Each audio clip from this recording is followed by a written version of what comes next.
ప్రభునందు ప్రియమైనటువంటి ప్రియ దేవుని సంగమా, మన ప్రభును రక్షకుడైన యేసుక్రీస్తు పరిశుద్ధ నామములో మీ అందరికీ శుభాలు వందనాలు తెలియచేస్తూ ఉన్నాను. దేవుడు మిమ్మును మీ కుటుంబాలను దీవించి బలపరచునుగాక.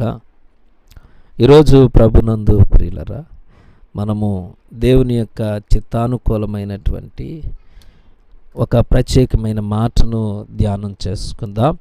ఈ మాటలు మన జీవితాలకు, సంఘాలకు ఆశీర్వాదకరంగా ఉండటానికి దేవుడు మనకు తోడై ఉండి బలపరచునుగాక. మారిన జీవితము మారాలి. మనమందరము కూడా మారు మనసు పొంది జీవించాలి. మారకపోతే మార్పు లేని దేవుడు మంచి ఈవులను ఎలా దేవుడు మనకిస్తాడు? పైకి రావాలన్నా, పరలోకం పోవాలన్నా మారక తప్పదు. ఆయన నిత్యము ఒకే రీతిగా మార్పులేని దేవుడు. ఆ మార్పులేని దేవునికి అనుగుణంగా మనము ఆయనలోనికి మార్పు చెందాలి. దేవుణ్ణి మనలోనికి మార్చుకునే ప్రయత్నం ఎప్పుడు చేయకూడదు. మన ఉద్దేశాలకు, మన ఆలోచనలకు, మన మాట తీరుకు, మన ప్రవర్తనకు కాదు. దేవుడు తన చిత్తానికి అనుకూలంగా నిన్ను మారమని చెప్పినప్పుడు మారిన జీవితము నీకు ఆశీర్వాదకరంగా ఉంటుంది. బైబిల్ గ్రంథంలో ఎప్పటికీ మనము జ్ఞాపకం పెట్టుకునే ఒక వ్యక్తి ఎప్పటికీ మర్చిపోలేము. యాకోబు జీవితం మారింది. ఆ మార్పులో మొదటిది యాకోబు ప్రార్థన మారింది. యాకోబు తన ఇంటి దగ్గర నుండి వెళ్ళిపోతూ ఉన్నప్పుడు బేతేలులో దేవునికి ప్రార్థన చేశాడు, నాయనా నేను వెళుతున్న మార్గంలో నన్ను ఆశీర్వదించు అని. అది ఒకప్పుడు మార్పులేని వ్యక్తి యొక్క ప్రార్థన. కానీ మారిన తరువాత ప్రభునందు ప్రియులరా, 32వ అధ్యాయానికి వచ్చే సమయానికి యాకోబు ప్రార్థన జీవితం మారింది. ఏమంటాడు? తెల్లవారుచున్నది గనుక నన్ను పోనిమ్మని అడగగా అతడు, నీవు నన్ను ఆశీర్వదించితేనే కానీ నేను నిన్ను పోనీయను అంట. నీవు నన్ను ఆశీర్వదించు ప్రభువా. ఆశీర్వాదము అతని ప్రార్థనలో ఒకప్పుడు భూసంబంధమైనవే. కానీ ఎప్పుడైతే భూసంబంధమైన ఆశీర్వాదాలు కాదు, పరసంబంధమైన ఆశీర్వాదం కొరకు అడుగుతున్నాడు. ప్రార్థన మారిపోయింది. నాయన నాకు అది ఇవ్వు, ఇది ఇవ్వు, వ్యాపారం ఇవ్వు, ధనం ఇవ్వు, ఇది కాదు కదా. క్రైస్తవ మార్పులో పరసంబంధమైన జీవితం కొరకు అదే గొప్ప ఆశీర్వాదం. ప్రార్థనలో మనం అడుగుతూ ఉంటాం, నాయన పరలోకములో నీ చిత్తము నెరవేర్చున్నట్లుగా భూమి మీద కూడా నీ చిత్తాన్ని నెరవేర్చు. పరలోక జీవితం నాకు కావాలి భూమి మీద. ఎంత గొప్ప ప్రార్థన. రెండవది, యాకోబు పేరు మారింది. యాకోబు అనగానే మనం గుర్తొస్తుంది మోసగాడు. తండ్రిని మోసం చేశాడు, అన్నను మోసం చేశాడు, మామగారిని మోసం చేశాడు, మోసపోయాడు. మోసము తన జీవితం చుట్టూరు తిరిగింది. ఆయన నీ పేరేమని అడుగుగా అతడు యాకోబు అని చెప్పాను. ఒకప్పుడు యాకోబు అంటే మోసగాడు. ప్రభు అంటాడు, ఇప్పుడు నీ పేరు ఇశ్రాయేలు. పేరు మారిపోయింది. మనిషి ప్రార్థన మారింది, మనిషి పేరు కూడా మారింది. మరొక అంశం ఏమిటండి? యాకోబు నడక మారింది. మనం చూస్తాం 32వ అధ్యాయంలో, అతడు పెనియేలు నుండి సాగినప్పుడు సూర్యోదయం ఆయను. అప్పుడు అతడు తొడకుంటుచూ నడిచెను అంటాడు.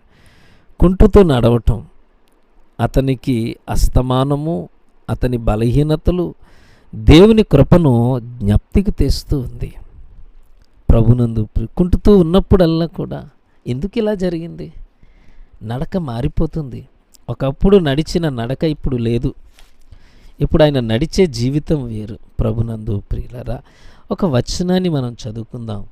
కొరింథీయులకు రాసిన 2వ పత్రిక 12వ అధ్యాయము 7వ వచనం నుండి చదువుతాను. నాకు కలిగిన ప్రత్యక్షతలు బహువిశేషముగా ఉన్నందున నేను అత్యధికముగా ఇచ్చిపోకుండా నిమిత్తము నాకు శరీరంలో ఒక ముళ్ళు, నేను అత్యధికంగా ఇచ్చిపోకుండా నిమిత్తము నన్ను నలగొట్టుటకు సాతాను యొక్క దూతగా ఉంచబడు. అది నా యుద్ధ నుండి తొలగిపోవాలని దాని విషయమై ముమ్మారు ప్రభువును వేడుకుంటుని.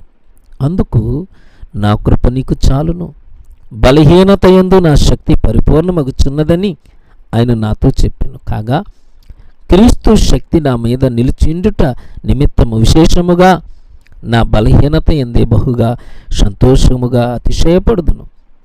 నేనెప్పుడు బలహీనుడనో అప్పుడే బలవంతుడును గనుక క్రీస్తు నిమిత్తము నాకు కలిగిన బలహీనతలలోను, నిందలలోను, ఇబ్బందులలోను, హింసలలోను, ఉపద్రవములలోను నేను సంతోషించుచున్నాను. క్రీస్తునందు ప్రియులరా, మరి ఇలాంటిదే అతనికి జ్ఞాపకం వస్తూ ఉంటుంది. యాకోబుకి అలా నడుస్తూ ఉన్నప్పుడు దేవుడు నిజంగా కలిసిన వారు అంతకు ముందు ఉన్నట్టుగా ఉండలేరు. లోకానుసారంగా బ్రతికినప్పుడు లోకానికి బాగుగాను, దేవుని దృష్టిలో కుంటివానుగాను నడిచాడు. ఇప్పుడు లోకానికి కుంటివాడయ్యాడు, దేవునికి మంచివాడయ్యాడు. లోకంలో వేగంగా పరిగెట్టాడు, దేవుని దగ్గరికి స్లోగా. ఇప్పుడు లోకంలో చాలా కుంటివాడుగా ఉన్నాడు, కానీ దేవునిలో నిజాయితీగా నడవటానికి పౌలు మాట్లాడతాడు. నా శరీరంలో ఉన్న ముళ్ళు, దాన్ని నేను తీసివేయాలనుకున్నాను, కానీ బలహీనతల్లో కూడా దేవుని శక్తిని కలిగి జీవించటానికి, నేను ఆ బలహీనతల్లో ప్రభువుతో కలిసి సంతోషించటానికి కూడా, ఆ బలహీనతల్లో దేవుని కృపను కలిగి ఉండటానికి దేవుడు నా ఎడల చేసిన గొప్ప కార్యమును బట్టి సంతోషిస్తూ ఉన్నాడు. నడక మారింది, జీవిత విధానం మారింది, యాకోబు మనస్సు మారింది.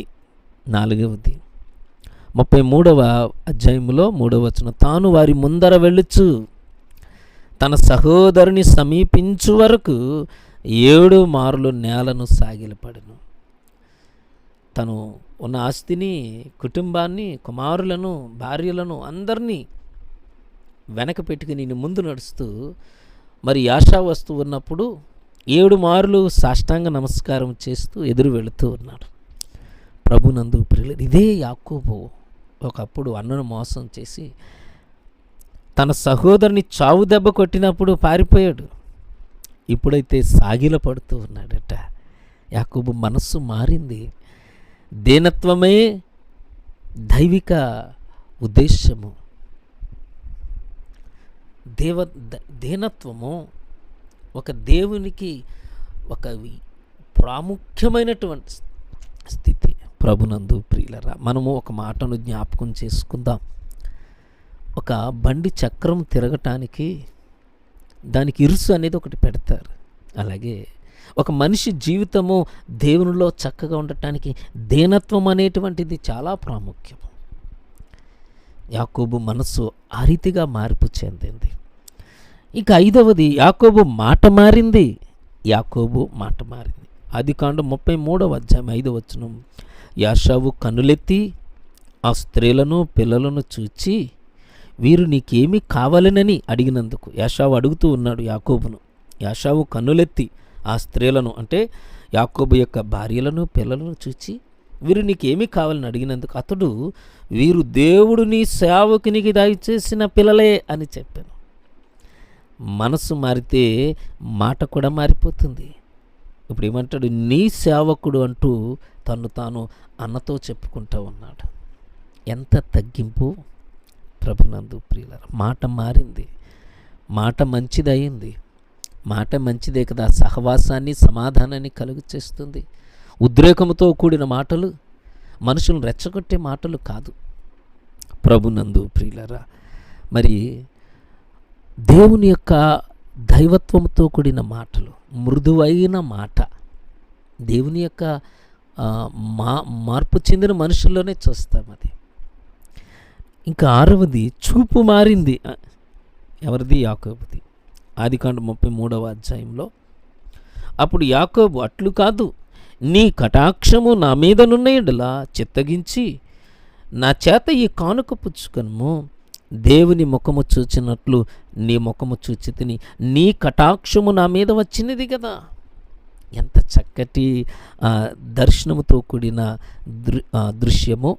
ఒకప్పుడు యాషావును శత్రువుగా చూసినవాడు యాకోబు, ఇప్పుడు యాషావు ముఖములో దేవుణ్ణి చూడగలుగుతూ ఉన్నాడు అంట. చూపు మారింది. శత్రువుని కూడా ప్రేమించగలిగిన చూపులోకి వచ్చేసాడు. ఇది దేవునికి ఇష్టమైన కార్యం కదా. ప్రభు అంటారు, అయ్యా, బలిపీఠం దగ్గర నీ అర్పణ అర్పించి మొదట నీ సహోదరునిలోనికి వెళ్ళి అక్కడ నీ ముఖం అతనికి చూపించు, అతనితో సమాధానపడు, సమాధానము కొరకు అతని దగ్గరికి వెళ్ళు. నిజమే, చూపు మారింది. అలాగ చూస్తూ ఉన్నాం. ఇంకా ద్వేషముతో చూస్తూ ఉన్నామా? వద్దు. ప్రభు యొక్క ప్రేమలో వారిని చూద్దాం. ఇక చివరిది 7వది, యాకోబు బ్రతుకు మారింది. ఆదికాండం 33వ అధ్యాయంలో అక్కడ ఒక బలిపీఠమును కట్టించి దానికి ఎలోయి ఇశ్రాయేలు అని పేరు పెట్టెను. ఇప్పుడు బలిపీఠము కట్టి ఆరాధన వీరునిగా మారిపోయాడు. బ్రతుకు మారిపోయింది. ఒకప్పుడు బ్రతుకంతా 21 సంవత్సరాలు, లేయా కొరకు 7 సంవత్సరాలు, రాహేలు గారి కొరకు 7 సంవత్సరాలు, తన జీవితాన్ని కట్టుకోవడానికి 7 సంవత్సరాలు, బ్రతుకంతా కూడా లోకం కొరకు బ్రతికాడు. ఇప్పుడు ఒక బలిపీఠం కట్టి ఎలోయి ఇశ్రాయేలు అని పేరు పెట్టాడట. క్రీస్తునందు ప్రియులారా, ఆదికాండము 33వ అధ్యాయములో యాకోబు బలిపీఠమును కట్టి ప్రార్థన చేయడం ప్రారంభించాడు. ప్రార్థన చేయటం మనం అక్కడ చదివితే, అక్కడ బలిపీఠమును కట్టించి దానికి ఎలోయి ఇశ్రాయేలు అంటే ఇశ్రాయేలు దేవుడే దేవుడు. ఎంత గొప్ప ఆరాధనో యాకోబుది. బ్రతుకు మారింది. సంపాదనల కొరకు బ్రతుకుని అష్టకష్టాలు పాలు చేసుకుని లోకం కొరకు బ్రతికాడు. ఇప్పుడు దేవుని కొరకు నాయనా నీవే దేవుడు అని ప్రార్థించడం ప్రారంభించాడు. బతుకంతా పాపంతో కుళ్ళి కంపు కొడుతున్న ఆ తల్లి సమరయ స్త్రీ ఆ బావి దగ్గర యేసయ్యను కలుసుకుంది. ఏం జరిగింది? బతుకు భాగ్యమైపోయింది. బ్రతుకంతా స్వార్థతో నిండిపోయింది. మనుషులు చూచి చెడుగా చెప్పుకునే ఆ తల్లి విశ్వాసులకు ఒక మార్గం అయిపోయింది. ప్రభు దగ్గరికి నడిపించే ఒక దిక్సూచి అయిపోయింది. ప్రభుని కలుసుకోవటానికి ఒక మైలురాయి అయిపోయింది. మన బ్రతుకులు మారకపోతే, మన మాట, మన చూపు, మన మనస్సు దేవుడు మన జీవితంలో చూడాలనుకుంటున్నటువంటి ఆ మార్పును మన జీవితాల్లో భూమి మీద చూపించకపోతే, ప్రభునందు ప్రియులారా, మారిన బ్రతుకుకు అర్థమేముంది? నీ ప్రార్థన మారిందా? పేరు మారిందా? నడక మారిందా? మనసు మారిందా? మాట మారిందా? చూపు మారిందా? బ్రతుకు మారిందా? మార్పు లేని దేవుని దగ్గర ఆయన ఉన్నట్టుగా, ఆయన కనువుగా నీ జీవితాన్ని మార్చుకుంటే, ప్రభునందు దేవుని సహవాసంలో ఎంత గొప్ప ధన్యతో, దేవుని పరిపూర్ణమైన ఆశీర్వాదానికి నిన్ను వారసునిగా చేస్తాడు. కలవరము కొదువలు దేవుడు తీసివేస్తాడు. భారమైన బ్రతుకు నుండి విడుదల కలుగ చేసి నీటి బొగ్గల యొద్ద దేవుని వాక్యం చదువుకుంటాం. 23వ కీర్తనలో, యెహోవా నాకు కాపరి, నాకు లేమి కలగదు, పచ్చిక గల చోట్లను ఆయన నన్ను పరుండ చేయించున్నాడు, శాంతికరమైన జలములను నన్ను నడిపిస్తే. ఎలాంటి శాంతికరమైన జీవితాన్ని ప్రభునందు ప్రియులరా దేవుడు నీకు అనుగ్రహిస్తాడు. దేవుని చిత్తానికి అనుగుణంగా మనము మార్పు చెందినప్పుడు ప్రభు మన బ్రతుకులను బలపరిచి మనము దీవించబడాలని కంటే మనం ఇతరులకు దీవెనకరంగా ఉంచడానికి దేవుడు మనకు తోడుగా ఉంటాడు. అట్టి కృప మనందరకు తోడైండి బలపరచును గాక. ఆమేన్, ఆమేన్, ఆమేన్. ప్రార్థన చేసుకుందాం. కృప కలిగిన మా తండ్రి, పరిశుద్ధమైన మా దేవ, నీ ఘనమైన ఉన్నతమైన నామానికి వందనాలు. ఇదిగో ప్రభు ఉదయకాల సమయం ఈ రీతిగా నీ పాద సన్నిధిలో నీ మాటల చేత మమ్మల్ని బలపరచుకోవటానికి మీరు ఇచ్చిన కృపకై నీకు వందనాలు నాయనా. నీ యొక్క ప్రియ కుటుంబాలుగా సంఘ పరిచర్యలో మమ్మల్ని దీవించి బలపరచండి. కుటుంబాల్లో బిడ్డల చదువులను, ఉద్యోగ పరిస్థితులను, చేస్తున్న జీవనోపాధిని నూరంతలుగా ఫలింపచేయండి. ఆరోగ్యమును, క్షేమమును, సమాధానము దయచేసి విశ్వాసులముగా నీ సహవాసంలో బ్రతుకుతూ నాయన దీవించబడుతూ అనేకులకు ఆశీర్వాదకరంగా ఉండటానికి సహాయం చేయండి. కుటుంబాలను, సంఘ పరిచర్యలను దీవించి బలపరచమని యేసు అతి పరిశుద్ధ నామంలో ప్రార్థించి వేడుకుంటున్నాము తండ్రి. ఆమేన్. మన పరమ తండ్రి అయిన దేవుని ప్రేమ, ఆయన కుమారుడైన యేసుక్రీస్తు కృప, పరిశుద్ధాత్మిక అన్యోన్య సహవాసం మనకు, మన కుటుంబాలకు, సంఘ పరిచర్యలకు తోడైండును గాక. ఆమేన్.